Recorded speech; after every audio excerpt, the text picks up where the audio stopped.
Lorsque vous décidez de créer une société, eh bien, il faut réfléchir sur la meilleure façon de le faire. Cette démarche peut être faite par vous, c'est-à-dire quand même le chef d'entreprise, quoi. C'est qui le patron? C'est toi, Léonie, c'est toi. Alors, il existe aujourd'hui des aides disponibles sur des sites gouvernementaux ou institutionnels qui donnent toutes les informations nécessaires.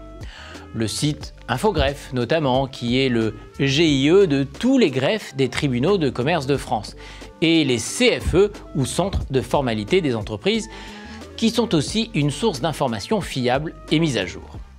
Vous pouvez aussi demander de l'aide à des professionnels du droit, avocats ou notaires. Chaque professionnel fixera avec vous les conditions de son intervention. Alors, il vous aidera à rassembler les documents nécessaires, rédigera les actes et il pourra aussi vous conseiller sur les options sociales et fiscales pour enfin accomplir les formalités imposées par la loi.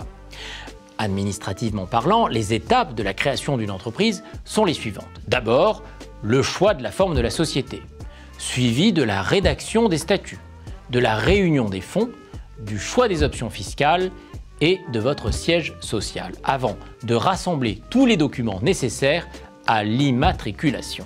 Il va falloir s'y mettre illico presto. Pas si vite, Léonie, pas si vite. Le choix de la forme de la société est crucial. Il est crucial parce qu'il a des conséquences sur la séparation entre le patrimoine de l'entreprise et votre patrimoine personnel. Ce choix dépend de votre activité, de sa taille, de son besoin en capital, en hommes et en matériel. À réfléchir mûrement. Notez bien que la forme de la société peut être changée en fonction des besoins de l'entreprise. Il est donc sage de choisir d'abord une structure légère et peu coûteuse et de la faire évoluer en fonction de vos besoins. Une fois que cette forme est choisie, les statuts qui la régissent doivent être rédigés avec le plus grand soin, notamment sur les points cruciaux que sont la répartition du capital, les droits attachés à la détention de parts de ce capital, les règles de prise de décision, les règles de cession de titres, les conditions d'agrément de nouveaux associés ou actionnaires et enfin, les règles de résolution des conflits entre les associés ou actionnaires. C'est un peu comme dans un mariage, il faut penser à tout.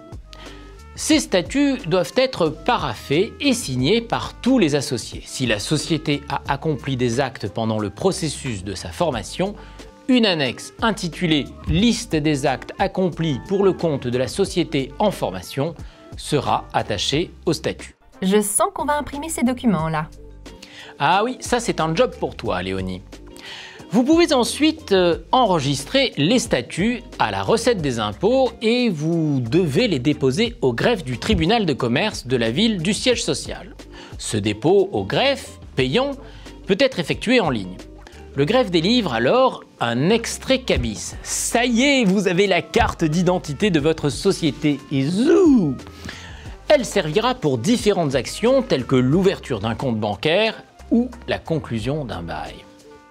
Vous connaissez désormais les étapes de formalité qui permettent à votre projet de devenir une entreprise et vous voguez alors librement vers votre avenir.